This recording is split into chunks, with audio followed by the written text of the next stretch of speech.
Boa noite. Vamos assim, nesses instantes, nos serenando, nos acalmando, buscando entrar em contato com a espiritualidade amorosa que nos auxilia, nos elevando até Deus, nosso Pai, até Jesus, nosso Mestre. Vamos nos ligando a Frei Fabiano de Cristo e a esses espíritos amorosos, nossos protetores, aqueles que querem nosso bem, que trabalham por nos auxiliar. E vamos assim nos imaginando no salão da casa de Fabiano, sendo recebidos, amparados, abraçados por esses espíritos amorosos. E todos juntos em comunhão de pensamentos e sentimentos. Louvemos a Deus, nosso Pai, com muita gratidão. Pai nosso que estais no céu, santificado seja o vosso nome. Venha a nós o vosso reino, seja feita a vossa vontade, assim na terra como no céu. O pão nosso de cada dia nos dai hoje. Perdoa, Pai, as nossas dívidas, assim como nós devemos perdoar aos nossos devedores. E não nos deixeis cair em tentação, mas livrai-nos do mal. Que assim seja, graças a Deus e graças a Jesus. Então vamos continuar aqui com o Evangelho segundo o Espiritismo. Nós estamos no capítulo 17, Sede Perfeitos, e agora nós vamos falar um pouco hoje sobre a virtude. E nós vamos ler aqui uma mensagem de um espírito, né? Acho que é François Nicolas Madeleine, deve ser isso, né? Falar francês não é o meu... Eu não sei falar francês, mas acho que é isso. François Nicolas Madeleine. Paris, 1863. A virtude no seu grau mais elevado abrange o conjunto de todas as qualidades essenciais que constituem o homem de bem. Ser bom, caridoso, trabalhador, sóbrio, modesto, são as qualidades do homem virtuoso. Infelizmente, são quase sempre acompanhadas de pequenas falhas morais que as deslustram e enfraquecem. Aquele que faz alarde da sua virtude não é virtuoso, pois lhe falta a principal qualidade, a modéstia. E sobra-lhe o vício mais oposto, o orgulho. A virtude realmente digna desse nome não gosta de exibir-se. Temos de adivinhá-la, mas ela se esconde na sombra, foge à admiração das multidões. São Vicente de Paulo era virtuoso. O digno cura de Ars era virtuoso. E assim muitos outros pouco conhecidos do mundo, mas conhecidos de Deus. Todos esses homens de bem ignoravam que eram virtuosos. Deixavam-se levar pela corrente de suas santas inspirações e praticavam o bem com absoluto desinteresse e completo esquecimento de si mesmos. Então a gente já percebe que não é pra gente, né? Porque quando a gente tem algum...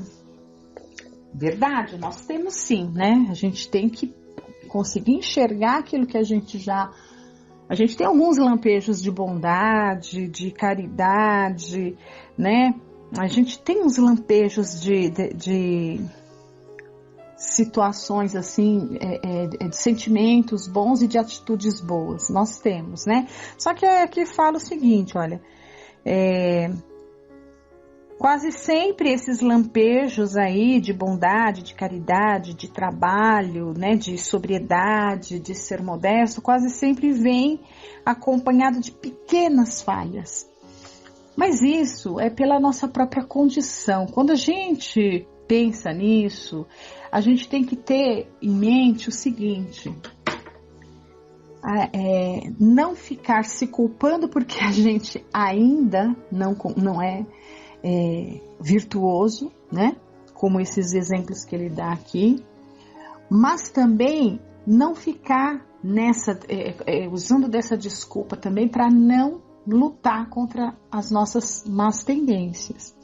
Então é ter a consciência real daquilo que nós somos. Nós ainda, se ainda estamos reencarnando, precisando e ainda vamos precisar por um tempo reencarnar aí no mundo de provas e expiações, né? Se ainda estamos precisando passar por provas ainda, é porque a gente ainda tem dificuldades morais, vícios, né?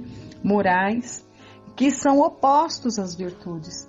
E à medida que a gente, com o nosso trabalho, com a consciência, sim, eu ainda estou num grau de inferioridade, porque nós estamos, né? Mas essa consciência lúcida, que faz com que a gente reconheça aquilo que nós trazemos de dificuldade, que não queiramos perder tempo e que nessa encarnação ainda eu consiga dar o passo que eu o passo mais alto ou mais adiante que eu conseguir, não é? Então a gente tem que ter essa postura diante das nossas dificuldades e da nossa ainda falta de virtude, pelo menos da forma integral como ela deve ser, né? A gente até tem uns lampejos, mas ter consciência cada vez mais e mais que a gente ainda se envaidece, porque veja, a nossa condição ainda está tão distante do ideal, que mesmo quando a gente percebe que a gente está fazendo alguma coisa de boa, essa sensação nos envaidece, a gente fica achando e a gente, né, é natural muitas vezes que a gente fique querendo que todas as pessoas percebam que nós melhoramos. Então isso é uma linha muito tênue, né, dessa vaidade. A gente não sabe distinguir. Às vezes a gente, quando está acontecendo alguma coisa boa com a gente quer que todos sintam também, né? Isso é muito comum quando a gente começa na doutrina e percebe o quanto que a doutrina abre a nossa mente, tira um monte de dúvidas, né? Faz um bem, esclarece, a gente se sente assim tão maravilhado. Qualquer descoberta boa, né, que a gente faça aí, e aí se a gente não tiver cuidado, a gente fica querendo empurrar aquilo, né, goela abaixo das outras pessoas, sem respeitar o tempo de cada um, né? E com relação a esses passos que a gente vai conseguindo dar, se a gente não tomar cuidado, a gente faz o mesmo raciocínio semelhante, né? Tipo assim, tô percebendo que estou melhorando, acho bom e quero que todo mundo saiba, que todo mundo veja que eu estou melhorando. Sinal vermelho, a gente tem que ligar a sinetinha vermelha quando isso acontece, porque nós somos muito fracos ainda, vulneráveis, né? Então a gente pode sim acabar se perdendo aí pela vaidade, se não ficar bem atento e vigilante. Então a gente tem que criar, eu sempre digo, mecanismos, né, ferramentas, para a gente ir adquirindo essa condição que a gente ainda não tem, mas a gente tem que arrumar um jeito de conseguir. Uma maneira é botar um freio, bem freio mesmo, assim. Quando eu fizer alguma coisa de bom, quando eu fizer alguma atitude, na medida do possível, na medida do possível, manter essa atitude oculta, mesmo morrendo de vontade de contar para alguém. Manter oculta, sabe? Sobretudo assim, atos de caridade. A gente ainda tem é mais fácil para a gente fazer caridade material do que caridade moral. Quando a gente fizer a caridade material, que a mão esquerda não saiba o que faz a direita, ou seja, se segura, sabe? Se conter para não tornar isso público. E se for possível até, são exercícios, é possível sim, se for possível até arrumar um intermediário para que faça o ato, para que ninguém saiba que foi a gente que fez. Dá para ser feito isso sim, e a gente deve fazer isso como exercício, mesmo morrendo de vontade, porque sim, dá vontade de querer ser aplaudido e de querer até ouvir o obrigado do beneficiado. Às vezes é melhor que o beneficiado nem saiba que nós estamos fazendo alguma coisa, entende? Então, nas primeiras vezes é complicado, mas depois, conforme a gente vai adquirindo esse hábito, isso vai se tornando mais tranquilo. E é assim que a gente vai adquirindo virtude. Essa virtude. Até o ponto que a gente vai chegar lá para frente, né? Nesse ponto de fazer sem nem perceber que está fazendo bem, como esses virtuosos que foi colocado aqui como exemplo, né? Cura de Ars e São Vicente de Paulo, né? É para essa virtude assim compreendida e praticada que eu vos convido, meus filhos, para essa virtude realmente cristã e verdadeiramente espírita que eu vos convido a consagrar-vos. Mas afastai de vossos corações o sentimento do orgulho, da vaidade, do amor próprio, que deslustram sempre as mais belas qualidades. Não imiteis esse homem que se apresenta como modelo e se gaba das próprias qualidades, para todos os ouvidos tolerantes.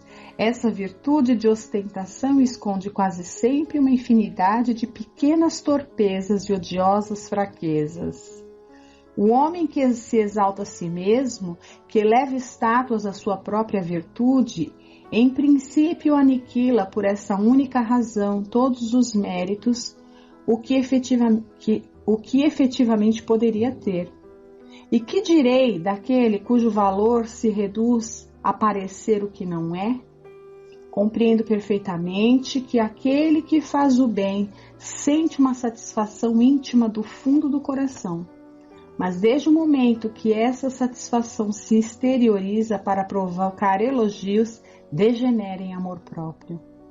Ó vós outros a quem a fé espírita reanimou com seus raios, e que sabeis quanto o homem se encontra longe da perfeição, jamais vos entregueis a esta estultícia. A virtude é uma graça que desejo para todos os espíritas sinceros, mas com esta advertência: mais vale menos virtudes na modéstia do que muitas no orgulho. Foi pelo orgulho que as humanidades se perderam sucessivamente. É pela humildade que elas um dia deverão redimir-se. A humildade é a virtude mais difícil, né? É a mais... Nós estamos muito distantes porque ainda somos muito orgulhosos. A humildade é a mãe das virtudes, é aquela virtude que se opõe, né, ao orgulho. Então, se temos ainda muito de orgulho, é porque temos pouco de humildade. Então, à medida que a gente vai aumentando a nossa virtude de humildade, de sermos mais humildes, é porque nós vamos diminuindo cada vez mais o vício, o defeito moral do orgulho, né? E isso, falei daquele primeiro exemplo ali, né, de quando faz a caridade material. Qualquer tipo de caridade, a gente se envaidece de tudo, do nosso conhecimento, da nossa inteligência, a gente se envaidece da nossa posição social, a gente se envaidece da nossa beleza física, a gente se envaidece das coisas que a gente tem, né? Então, veja como tudo isso se opõe à humildade.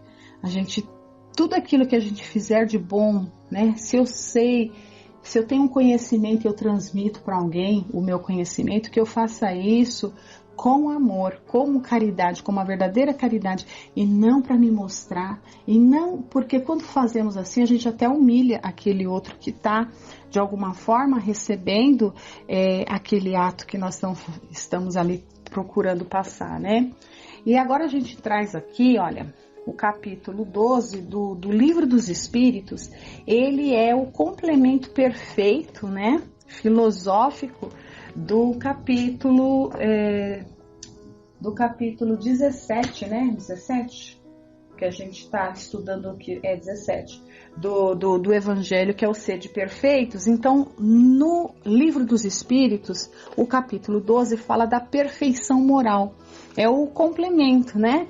Não, é muita coisa para a gente estar lendo, mas eu vou trazer aqui uma questão só. É o capítulo inteiro maravilhoso para completar esse estudo, né? Mas aqui, olha, a questão 893, que vem falar aqui das virtudes e dos vícios, né? Então Kardec pergunta, qual a mais meritória de todas as virtudes? E os espíritos aqui respondem, superiores, né? Eles vão responder aqui. Todas as virtudes têm o seu mérito, porque todas são indícios de progresso no caminho do bem. Então, né, quando a gente estudou ali no Evangelho que a gente tem esses lampejos, é para a gente ficar feliz, mesmo que a gente ainda tenha alguma coisa que deslustra, mas é para a gente ficar feliz que a gente está, olha, no caminho do bem.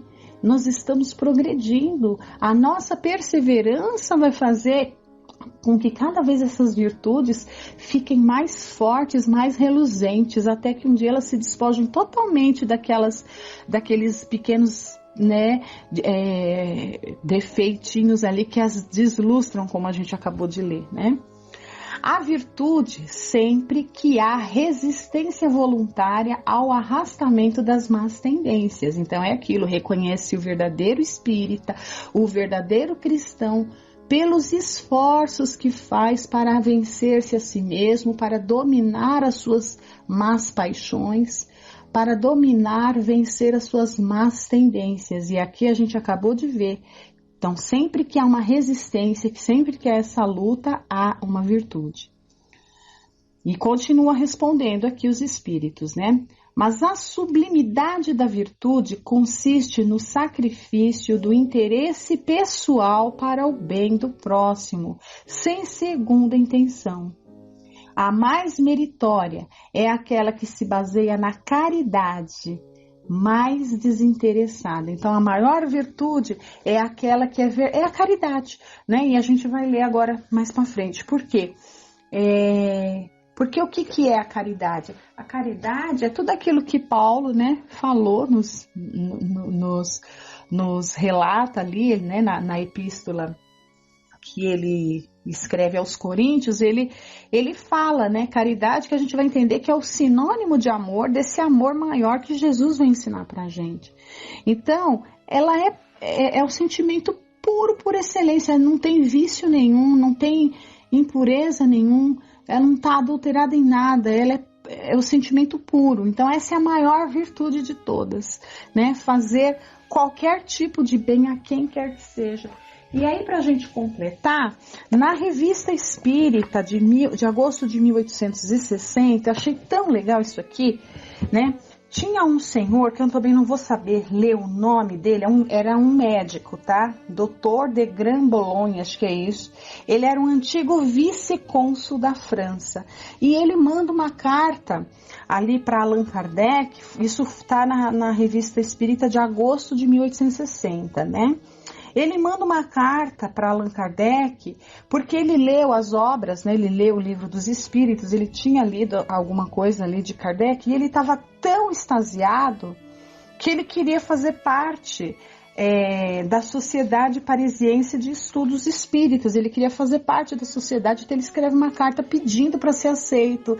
Então para ser aceito, ele começa a fazer um resumo, né, para demonstrar que realmente ele estudou e leu a obra, né, as obras ali, e que ele estava ali convencido de que tudo aquilo era verdade, tocou fundo no coração dele. Então ele faz uma lista de várias coisas aqui, né, e ele pedindo, então ele vai pedir para fazer parte. E ali no meio desse resumo de tudo que ele aprendeu e que ele professa no fundo do seu coração como verdadeiro, né? Ele coloca aqui, olha, que é a virtude? Então ele pergunta e ele mesmo responde conforme o que ele aprendeu nas obras de Kardec, né? Que é a virtude? Aí responde, a coragem no bem. E ele continua. O que há de mais belo no mundo não é, como disse um filósofo, o espetáculo de uma grande alma lutando com a adversidade. É o esforço perpétuo de uma alma progredindo no bem e elevando-se de virtude em virtude até o Criador, o que a gente acabou de ler no Livro dos Espíritos, né? E ele continua. Qual é a mais bela de todas as virtudes? E responde, a caridade. E aí ele continua, o que é caridade? É um atributo especial da alma que, em suas ardentes aspirações para o bem, se esquece de si mesma e se consome em esforços pela felicidade do próximo. E aí ele continua, né? O saber está muito abaixo da caridade. Ele nos eleva na hierarquia espírita, mas não contribui para o restabelecimento da ordem perturbada pelo mal. O saber nada espia, nada resgata, nada influi sobre a justiça de Deus. Ao contrário, a caridade espia e apazigua. O saber é uma qualidade. A caridade é uma virtude. Maravilhoso. E aí ele continua, né, a carta dele maravilhosa, e por fim ele pede para ser aceito, né? Ele pede para o presidente, né, senhor presidente Allan Kardec, peço para fazer parte de vossa sociedade. Deve ter sido aceito, né? Tenho aqui um comentário de Kardec, mas não dá mais para a gente ler. Então fica aí a sugestão, Revista Espírita, agosto de 1860, o item aqui é Concordância Espírita e Cristã, uma carta desse médico que era um antigo vice-cônsul da França, e ele ali convencido, né, de tudo que ele havia lido, das obras que Kardec havia publicado, ele demonstra tudo aquilo que ele aprendeu e pede para ser aceito. Maravilhoso. Então vamos ficando por aqui, né? Até a próxima semana. Vamos agora ficar com a segunda parte, Livro dos...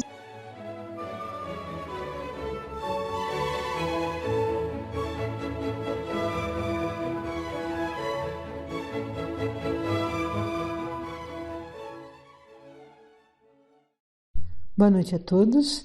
Nós vamos fazer agora algumas reflexões de questões sobre o Livro dos Espíritos. Essas questões estão na parte 2 do Livro dos Espíritos, no capítulo 9, e o título é Pressentimentos, é o item 7 do capítulo 9. Antes de ler as questões do Livro dos Espíritos, vou ler o conceito de pressentimento que está escrito no Livro dos Médiuns, no final da segunda parte do livro, no capítulo 15. O título é Médiuns de Pressentimentos e o item é 184. O pressentimento é uma vaga intuição de acontecimentos futuros. Certas pessoas têm essa faculdade mais ou menos desenvolvida. Pode-se tratar de uma espécie de dupla vista que lhes permite ver as consequências do presente e o encadeamento natural dos acontecimentos. Mas, muitas vezes, também é o resultado das comunicações ocultas, e é sobretudo nesse caso que se podem chamar de médiuns de pressentimentos as pessoas assim dotadas, que constituem uma variedade de médiuns inspirados. Vemos que o pressentimento é uma intuição sobre acontecimentos futuros, só que esse pressentimento é vago, ou seja, é um sentimento, uma sensação de que há algo mais, além daquilo que se vê ou que se sabe. Já com essa faculdade mais desenvolvida, tem-se a dupla vista, em que a pessoa pode ver o encadeamento dos fatos. Vou ler agora o significado de dupla vista, que é uma nota do tradutor, que é Herculano Pires. Dupla vista trata-se de uma visão espiritual do encadeamento dos acontecimentos ou dos fatos a partir do presente, que apesar disso não se processa fatalmente, pois a cadeia de fatos decorre sempre no plano humano das decisões do livre-arbítrio. Então a pessoa poderá ter, essa ideia do que vai ocorrer e pode até pensar em como chegará a essa ocorrência, pensando nas consequências. Porém, ela vai pensar de acordo com as vivências que existem, e isto pode não ocorrer, né? Há ainda aqueles que recebem comunicações sobre fatos que vão ocorrer. Esses médiuns são de pressentimentos, pois lhe foi transmitida por um espírito o acontecimento futuro. Então, agora iniciando o Livro dos Espíritos. Questão 522. O pressentimento é sempre uma advertência do espírito protetor? É uma pergunta, né? O pressentimento é sempre uma advertência do espírito protetor? Resposta. O pressentimento é o conselho íntimo e oculto de um espírito que vos deseja o bem, e também a intuição da escolha anterior. É a voz do instinto. O espírito, antes de se encarnar, tem conhecimento das fases principais da sua existência, ou seja, do gênero de provas a que irá ligar-se. Quando estas têm um caráter marcante, ele conserva uma espécie de impressão em seu foro íntimo, e essa impressão, que é a voz do instinto, desperta quando chega o momento, tornando-se pressentimento. Então vemos que nós, antes de encarnarmos, sabemos das provas que teremos durante a encarnação, e quando está chegando o momento de passarmos por uma dessas provas, um espírito amigo pode nos preparar para esse momento, promovendo o pressentimento de que algo acontecerá. Mas pode ser que o próprio encarnado tenha pressentimento do fato pelo qual deve passar. Aqui é recordação do próprio espírito que o leva a pressentir que algo ocorrerá. Não recordará claramente a ocorrência, mas tem um pressentimento. O tradutor Herculano Pires coloca uma observação explicando que o espírito chama de a voz do instinto é a lembrança do que já estava no programa ao encarnar. São Luís confirma o que Herculano Pires diz sobre o significado da palavra instinto nessa questão. A Revista Espírita de 1858, no mês de março, um texto cujo título é A Fatalidade e os Pressentimentos, é feita a seguinte questão ao espírito de São Luís, que estava respondendo questões relacionadas a esse tema. Na questão 8, a pergunta é: que entendeis por vós do instinto? Resposta: entendo que o espírito, antes de se encarnar, tem conhecimento de todas as fases de sua existência. Quando estas têm caráter saliente, delas conserva uma espécie de impressão de foro íntimo, e essa impressão, despertando quando o momento se aproxima, torna-se pressentimento. Questão 523. Os pressentimentos e a voz do instinto têm sempre qualquer coisa de vago. Na incerteza, o que devemos fazer? Resposta: quando estás em dúvida, invoca o teu bom espírito ou ora a Deus, nosso soberano Senhor, para que te envie um de seus mensageiros, um de nós. É preciso confiar em Deus e nos bons espíritos. Temos o nosso espírito protetor sempre disposto a nos auxiliar. Temos muito auxílio, depende de nós aceitarmos o amparo. Podemos e devemos orar e pedir auxílio ao nosso espírito protetor. Questão 524. As advertências de nossos espíritos protetores têm por único objetivo a conduta moral ou também a conduta que devemos ter em relação às coisas da vida privada? Resposta: tudo. Eles procuram fazer-vos viver da melhor maneira possível, mas, frequentemente, fechais os ouvidos às boas advertências e vos tornais infelizes por vossa culpa. Pela resposta dos espíritos a essa questão, sabemos que os espíritos protetores nos auxiliam em qualquer necessidade, não só nas questões morais. Vejamos o comentário de Kardec sobre essa questão. Os espíritos protetores nos ajudam com os seus conselhos através da voz da consciência, que fazem falar em nosso íntimo, mas como nem sempre lhes damos a necessária importância, oferecem-nos outros mais diretos, servindo-se das pessoas que nos cercam. Que cada um examine as diversas circunstâncias, felizes ou infelizes de sua vida, e verá que em muitas ocasiões recebeu conselhos que nem sempre aproveitou e que lhe teriam poupado muitos dissabores se os houvesse escutado. Então, quantas vezes não nos acontece de uma pessoa conversando conosco acaba falando algo que estávamos precisando ouvir e chegamos a pensar em algo como: o que ela está dizendo é o que eu estava querendo saber ou o que eu precisava ouvir. É bem isso que Kardec comenta. Quando o espírito protetor quer se comunicar conosco e nós não o ouvimos, ele procura intuir outra pessoa a nos dizer o que precisamos ouvir. Na Revista Espírita de 1866, mês de junho, sob o título Perguntas e Problemas, está no ar mensagem recebida em 13 de maio de 1866 em Paris. Vou ler as perguntas e as respostas. É interessante porque nos é ensinado que quando está para acontecer algo numa sociedade ou no mundo, muitos ficam sabendo, ou melhor dizendo, muitos têm o pressentimento de que algo vai ocorrer. Vejamos o diálogo com o espírito relacionado a essas questões. Pergunta: quando uma coisa é pressentida pelas massas, diz-se comumente que está no ar.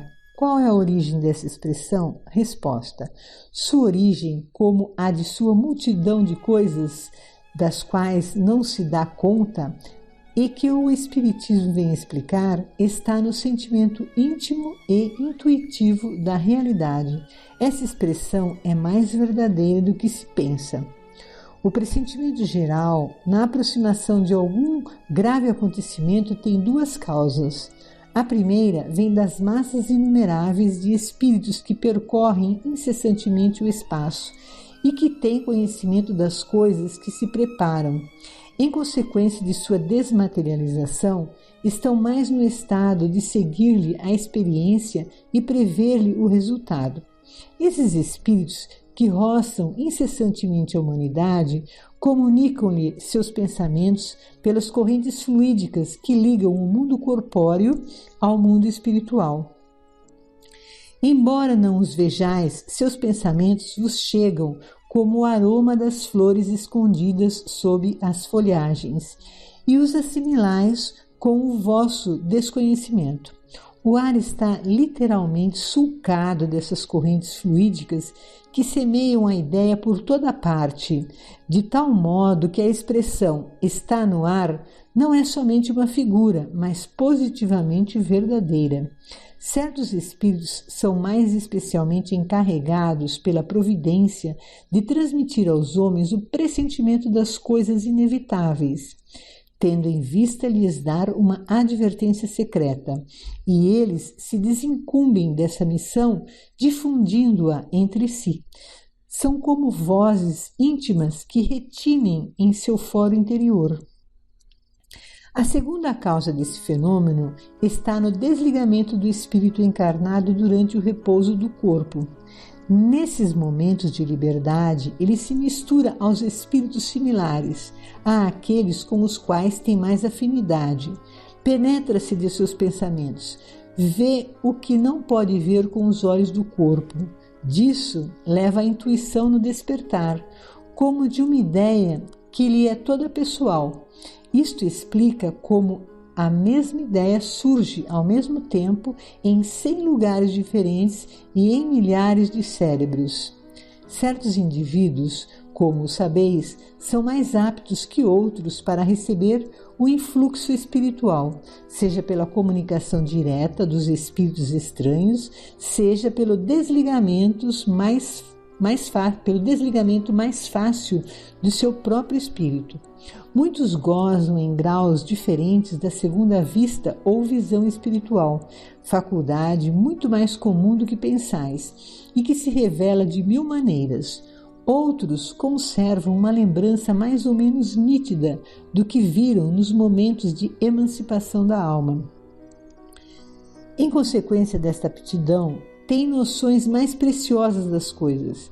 Não é neles um simples pressentimento vago, mas a intuição, e em alguns o conhecimento da própria coisa da qual prevêem o cumprimento e que anunciam. Se lhes pergunta como sabem, a maioria não saberá explicá-lo. Uns dirão que uma voz interior lhes falou, outros que tiveram uma visão reveladora, outros, enfim, que se sentem sem saber como.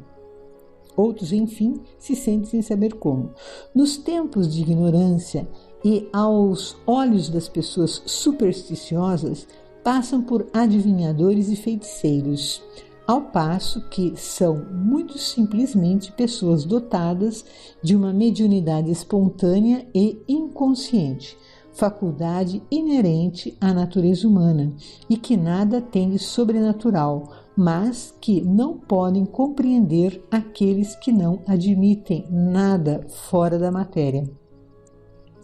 Essa faculdade existiu em todos os tempos, mas há a se notar que ela se desenvolve e se multiplica sob o império das circunstâncias que dão um acréscimo de atividade ao espírito nos momentos de crise e na aproximação dos grandes acontecimentos.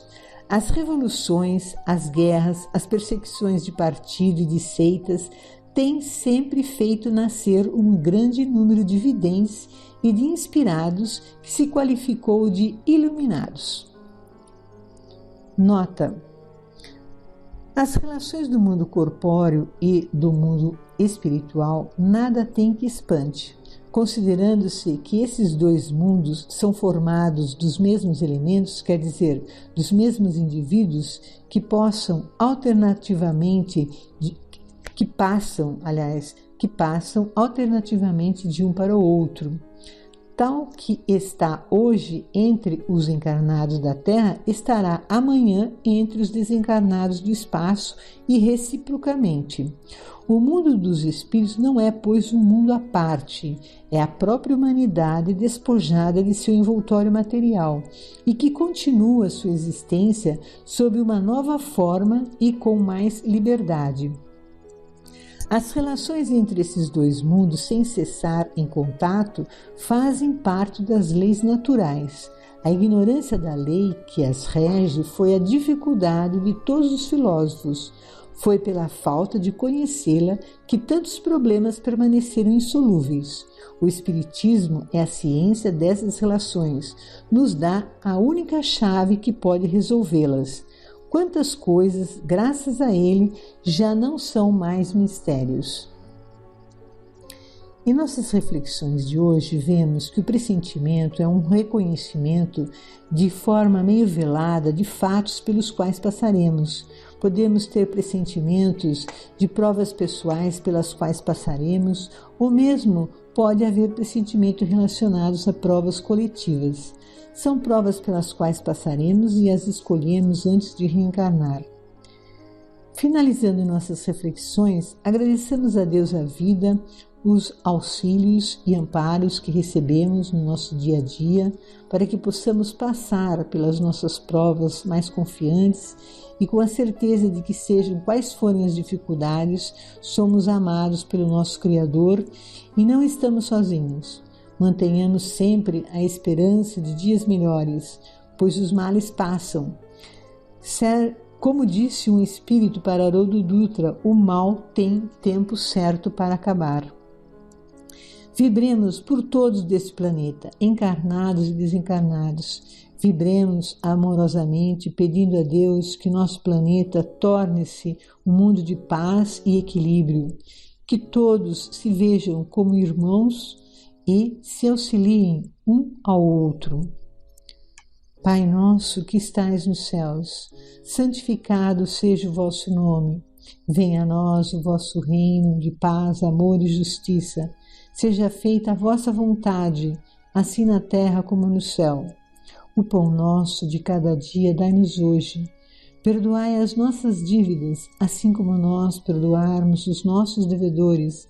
E não nos deixeis cair em tentações, mas livre-nos, Senhor, de todo o mal. Que assim seja. Graças.